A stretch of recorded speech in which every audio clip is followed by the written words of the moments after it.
Well, hello there, friends who are fans of drinking in Maine, of craft breweries, wineries, and distilleries in the Pine Tree State. Welcome to another virtual tour from the Maine Brew Bus. My name is Don Littlefield, and it's time to chat with another industry leader in the state about what's happening with them and about changes that have happened and what the future looks like. This is the 25th edition, or 25th episode of these virtual tours that we've done. And today's guest is a special one. This is Dan Pease from Rock Harbor Pub and Tap Room and Brewery, who will be joining us. They're in Rockland, Maine. Let's connect with Dan. Well, hello, Dan Pease. Hey, Don, how are you?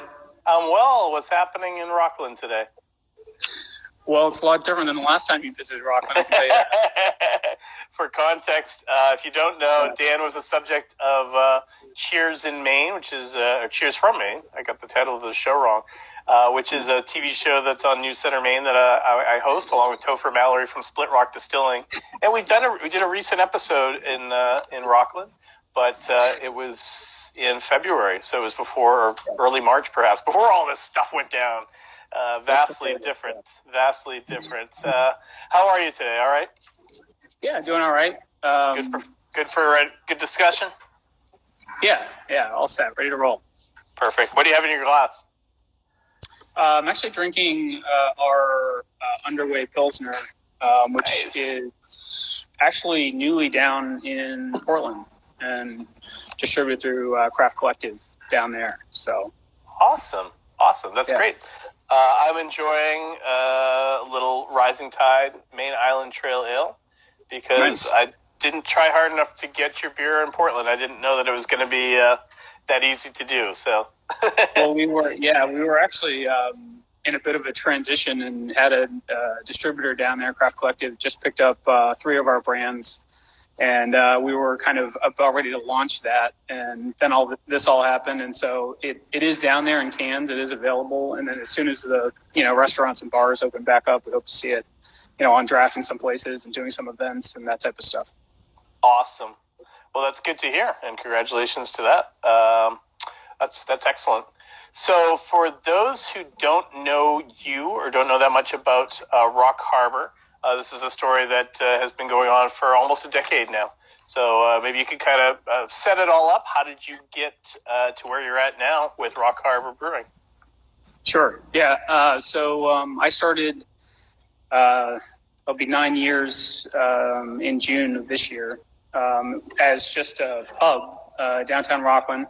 Had formerly been a restaurant, and I had been doing financial services or something like that during a time that things were not so good.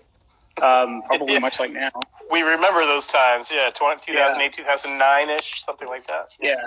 I thought, how hard can this be? And started, got involved in the restaurant business and found out that it was 10 times as hard. But in any event, within a couple of years, was able to make that profitable. Our location downtown, if you haven't been, it's fantastic. It sits right at the corner, right in the heart of Rockland. And it's a great place to hang out and have a cold beer and sandwich. But in any event, after a couple of years, I decided to merge my hobby of homebrewing with my career, and I was able to purchase a brewery actually that was down in Portland, and then put it in a U-Haul and brought it up here and installed it on Main Street. And then we just saw great growth through that process. The beer landscape back then, I think I was the 43rd brewery in the state of Maine when we started. Yeah. So that would have been about 7 years ago. And during the course of time, it's really incredible what's happened. And it's year to year, everything from the beer festivals to the law changes to everything in between. But in any event, operated there where we were selling every drop of beer we could make. And I think then I was brewing something like 200 barrels, even on a 4-barrel system. So we were pumping it. Yeah. Yeah, that's a lot. Yeah, it was a lot. And I was doing it by myself. So it was a little too much some days, plus running a restaurant. But in any event, after that, I found a building right up the road, mile up the road. Used to be a emissions testing facility for the state of Maine. It's a Car fantastic test. I building. remember that. That's right. Yeah, they were going to build 16 of them across the state. I think one in every county, and that died pretty rapidly. Yeah. But in any event, the building's perfect for what I'm doing. It has big garage doors. We were able to expand the floor drains.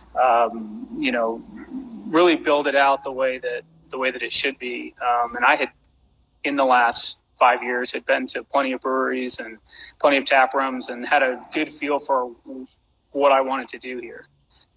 So yeah, we've been excited about that. We currently we have expanded to distribute across the entire state of Maine.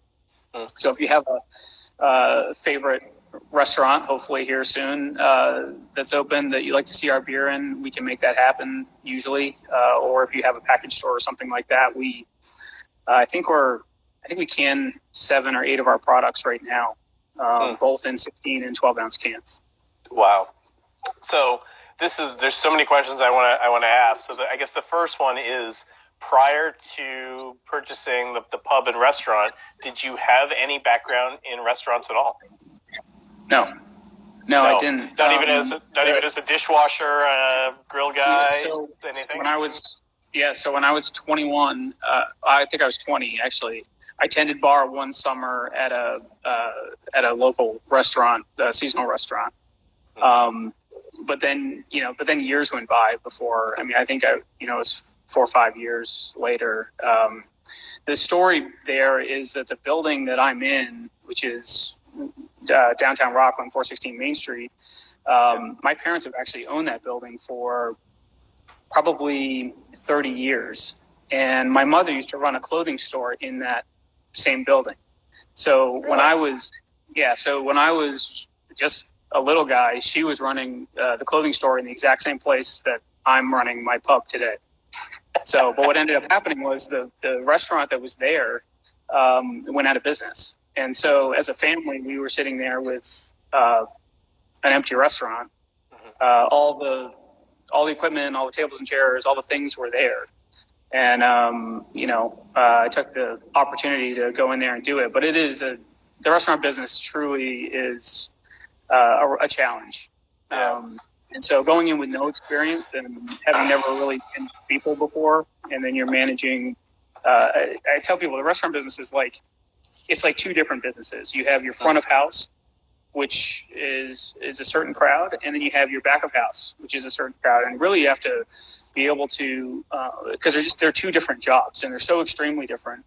To manage it takes some tact and ultimately experience, which I've still working on at the moment. But we'll figure it out eventually. You had to build it up quickly, didn't you? Yeah. Well, I mean, yeah. There's one aspect of your background. You had your schooling, you had your work, you had the financial side, and I think that's where a lot of people are lacking, is understanding the financial implications of every decision in a restaurant. But then, there's the other piece that is the humans that you've got to work with, both the customers and your employees, the food costs, waste, breakage of equipment, all this other stuff that is just keeps you up at night for sure. As a former restaurant general manager, I can attest to that. So you had the hobby of home brewing, you're running the restaurant, you're figuring all that out, and you kind of married those 2 things together. So to me, that sounds like just completely reinventing everything in that space to put in the brewery and make it kind of a beer-focused place. Am I correct on that? It just changed the whole thing? So there were a lot of challenges. The building itself, downtown Rockland, probably should have never had a restaurant in it. Just because of how old the building is, and just the logistics. When they build these buildings, they're just solid. I mean, the floor is 2 feet of concrete, which I can attest to. I've drilled down through it, and so just the build out in general of these things, of a restaurant, and what it takes. That alone was quite a feat. And then I decided I was going to put a brewery in there.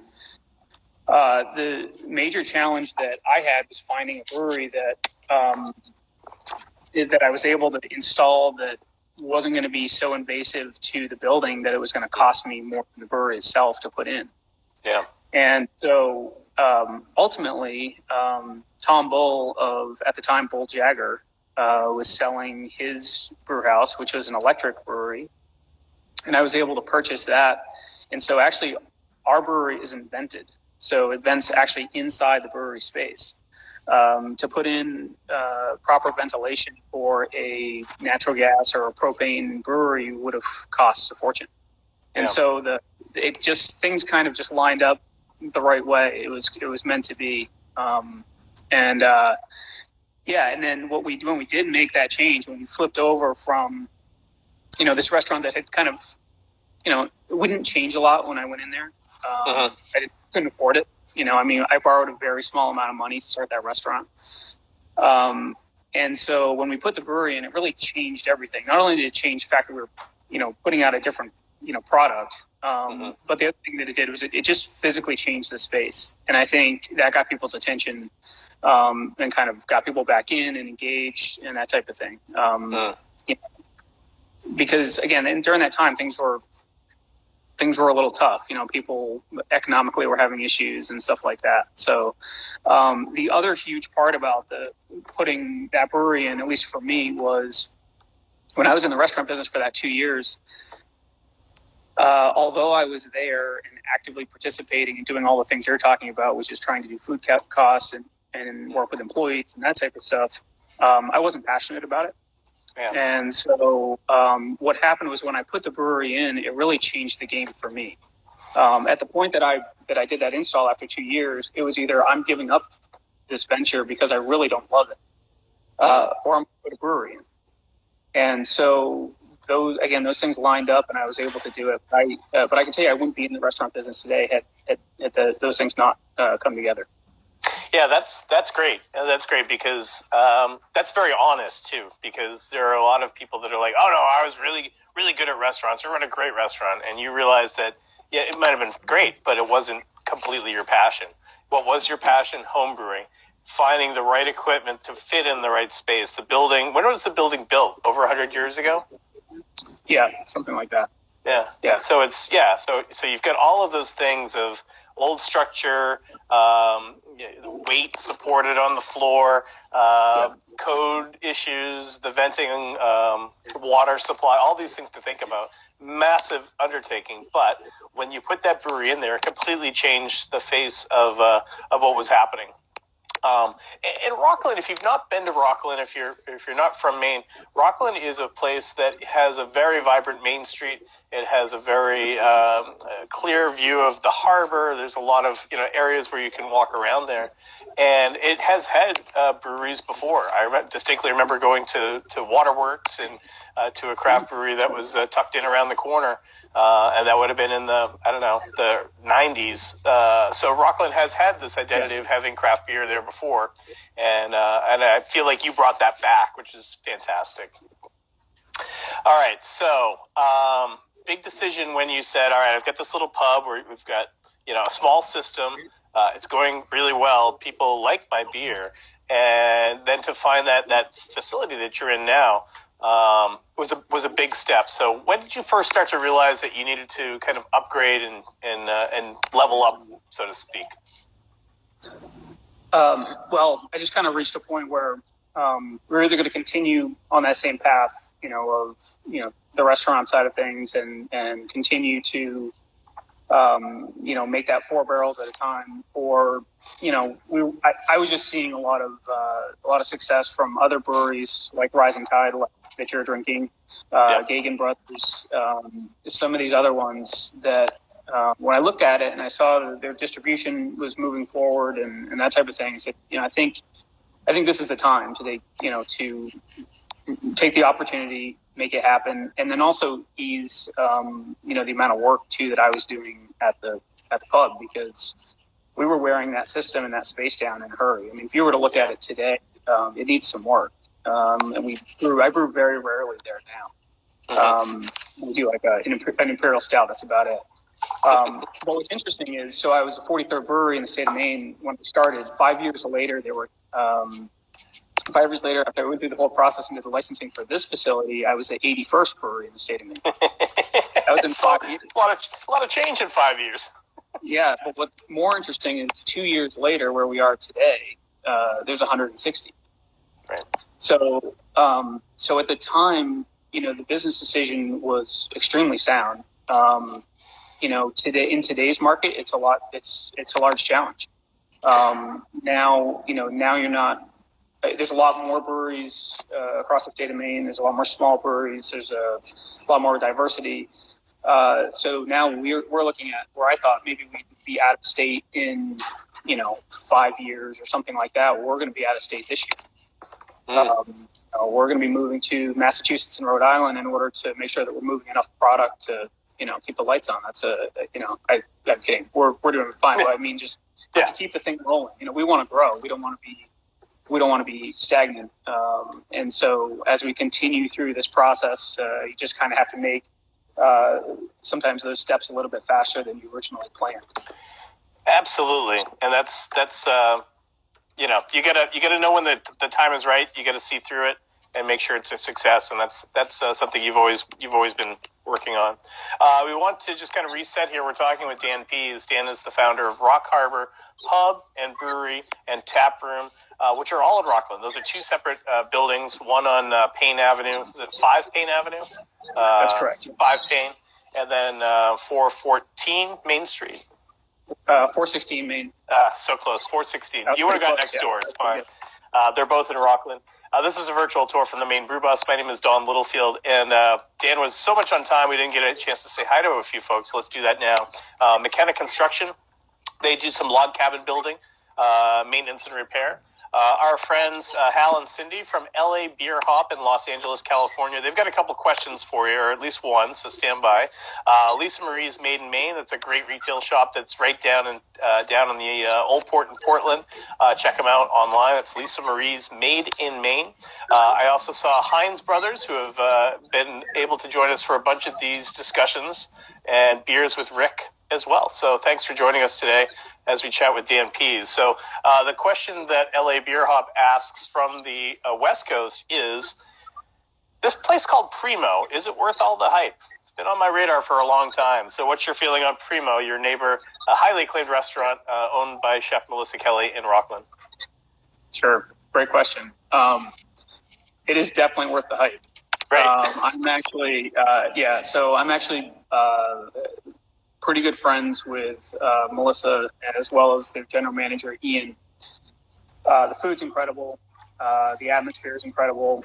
Now they've actually, there was a school across the street from them, a technology school, and then that's been torn down, and then a new school built behind it. But now they have a view of the breakwater and all of that out behind. But yeah, no, definitely worth checking out. I don't know this year kind of how the reservations and things like that will work, but normally you would have to call ahead a fair amount. But I would recommend, don't call ahead. Go sit upstairs at the bar. That's the way to get in. That's the best way. Yep. Food's the same. The atmosphere is great. The bartenders are awesome. They're all regulars at Rock Harbor. So yeah, no, definitely check it out. Yeah, and Rob Roy, who's a friend of mine, is there, and he makes a great drink. And you can also have dinner at the bar, so that's fantastic. So definitely worth the hype. Just to give you an indication of they have Rock Harbor beer too, so fantastic. That's a win-win. The other thing I was going to say is they don't open as early as they did this year. So they actually took their resources, opened early, and started doing meals to go, which I think is just a testament. They could have stayed dormant when they normally are closed, and instead they put their people to work and help serve their community. So yeah, she's done a great job. She actually has 2 other restaurants. One is in Orlando, one is in Tucson, and so I think part of it is she wasn't traveling for those. Yep. And so she was able to focus here, which has been fantastic. I wasn't going to tell the LA folks about Tucson because we'd rather have them come to Maine. So it's too close. That one. All right. So tell me about the beer mission that you're on. What are the focus points for your beer styles, and what are you looking for when you're producing beer? Sure. So my beer lineup has always been diverse. And when I say diverse, I don't mean sours and barrel aged and stuff like that. What I mean is we do IPA, we do an ESB, we do a Pilsner, we do a stout, imperial stout, and I've realized that this was inevitable in the bar business, because as soon as I would make a beer and put it on draft and people enjoyed it, they would say, "Oh, well, can you make a stout, or can you make this type of beer or that type of beer?" So as we filled out and rounded out our draft lines, we ended up with a bunch of different styles of beer. And it's been fun. Our mission, or my mission, is to make good, high quality, drinkable beer. You're not likely to see an extensive barrel program from us. You might see a sour here and there, but you're going to see IPAs. You're going to see like this Pilsner here. But you're also going to see in our product fantastic branding. That's one thing that we, from day one, once we started this facility, we knew we were going to do distribution. It's hard to make a keg look cooler. But, it's really not sexy, no. Yeah. So, but once we started doing that, we reworked our label. I work with Glenn Halliday from GH Design Co. But we're always thinking forward, in the sense that what are we going to do next to bring attention to our product on the shelf. Our next venture is actually a 12-pack, 12-ounce can, which a lot of craft brewers aren't doing. But recognizing what is happening now with people not wanting to go out as much, maybe purchase their beer more in bulk, we're going to go that route. So our Beacon IPA, which had been in 16-ounce 4-packs, we're moving to 12-ounce cans, and we also rebranded that can. So you can see here, it's... Ooh, this is it's an early look here. I like it. Yeah. That's so beautiful. Not sealed yet, but right. But yeah, so we're looking at having that as a case on the shelf instead of again that pack tech look, and it doesn't mean that we're going to change our other brands or anything like that right off, but maybe we do a mixed pack down the road or something like that. So again, just trying to kind of keep up with with what's happening, and also give people a different experience. Yeah, I will speak highly of that move to 12 packs and 12-ounce cans, and also the mix pack, because I have found myself exactly as you explained. I'm a person, I like a lot of different beer, but I'm doing my grocery shopping at the most once a week. Part of that trip is to get just something that's drinkable, not a lot of craziness, not a lot of volume or ABV. And I've been gravitating towards mix packs from a variety of different companies. And sometimes they're companies from outside the state of Maine, because not a lot of people do mix packs. So shout out to Sebago, because that's one that's been consistent for me. And it's just kind of what I'm gravitating to. So that's a good move. And I think you're once again kind of thinking ahead a little bit, or as best as you can. I want to give folks